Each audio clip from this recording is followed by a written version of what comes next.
What's going on, everybody? Today we're talking about who's stepping down from the South Florida Water Management District at the request of Governor Ron DeSantis, where you can go for free nature walks, and the new test doctors are doing to screen for toxic stress. Thank you for stopping by. Today is Monday, January 28th, Tuesday, January 29th. It's Thursday, January 31st. I'm Jaryd Brady, and this is your Naples Herald Daily Report.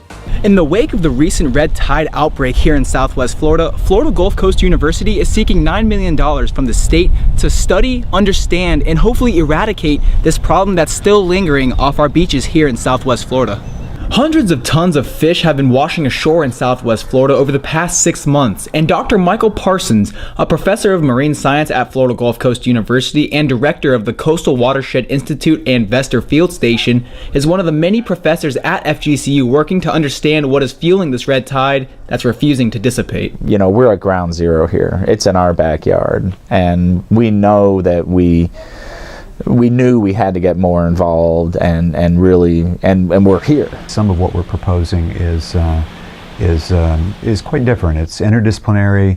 It's looking at red tide in some ways that haven't been examined before. And it's this lack of knowledge that has led researchers at FGCU to ask the state for $9 million in hopes to understand what makes this red tide outbreak so much different from years before. It's a big ask, and we recognize that, but the initiative we put together is it's a big initiative. We've got chemists and biologists and ecologists and microbial ecologists and geologists. It was actually $9.267 million, and so we didn't want to, necessarily pad it to that $10 million range, but that was the number for the goal. The 5 areas we set out to propose to study. If the $9 million grant is approved by the state, researchers at FGCU plan to focus on components such as water nutrients, environmental impact, and ecosystem recovery.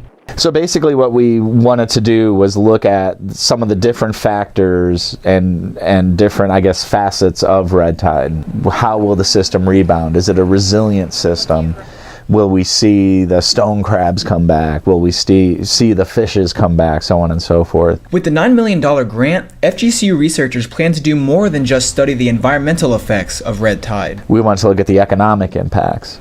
Not only the restaurants and the hotels and rental properties and things like that would be affected, but can we also include the fishing guides? Can we include Uber drivers? What is the real economic impact of this? Despite the red tide still on our shores, researchers at FGCU say they are more than up for the challenge of finally understanding what makes red tide tick and the effects it has on our community environmentally and economically. Red tide is still out there right now. It might be a little quiet, but it's come ashore a couple times. People have been affected.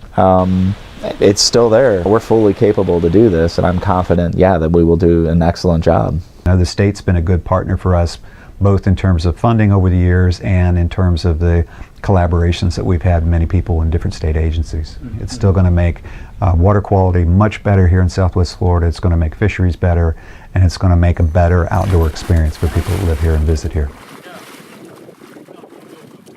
Here in the Everglades, there is a problem looming just 3 feet below the surface. The threat of saltwater intrusion as a result of rising sea levels could leave millions of South Floridians without fresh drinking water. Named after Biscayne Bay, the Biscayne Aquifer is made up of highly permeable limestone that stretches 4,000 square miles, providing virtually all of the water that is used by South Florida residents, visitors, and businesses. Even 1 meter of sea level rise would move the saltwater interface in the Biscayne Aquifer inland quite a distance. It's not exactly known how much, but I would say on the order of a half a mile or something to that effect. And just the volume of ice that's melting down in Greenland would account for about 3 to 5 meters of sea level rise by itself. Scientists believe that the sea levels will rise 1 meter by 2040, leaving the aquifer's fresh water obsolete. Without this abundant source of fresh water made cheap by its proximity to the surface, many cities could become uninhabitable. Fire stations are not going to be able to operate. We're going to have stranded buildings out in the surf zone. Who is going to haul those buildings away? I mean, people don't appreciate the significance of this. The 8 million people rely on the Biscayne Aquifer for water supply. If we look at 2040 as a benchmark, you might lose 10 or 20% of the capacity of the aquifer. By the year 2100, if you look at a projection of 3 meters, maybe that's the least of the problems, because we would lose the areas that people occupy. The introduction of well pumps and drainage canals in the early 1900s lowered the water levels in the Biscayne aquifer, resulting in the aquifer's first incident with saltwater intrusion. I mean, people are surprised when I tell them that back in the 30s and 40s we had seawater intrusion into the Biscayne aquifer. Once you reduce that head of all that fresh water that typically goes into the groundwater, the seawater is going to move in. So just over draining that, and they were already using millions and millions, this is in 1930s, 1940s, millions of gallons of water per day. And so, I mean, how are you going to give these people water if you've contaminated their drinking water with salts?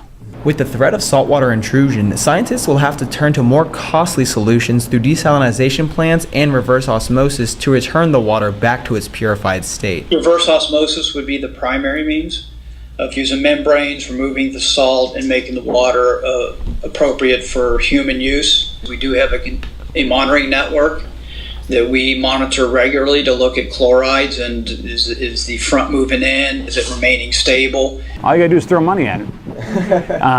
We're gonna end up having reverse osmosis rather than taking our water straight from the groundwater. We're gonna spend a lot of money, and we do already have reverse osmosis plants over here, a couple of them, and it's very costly. So it just depends on whether you want to spend the money now and prepare for something that's going to happen in the future, or just close your eyes and wait until it happens and then react to it.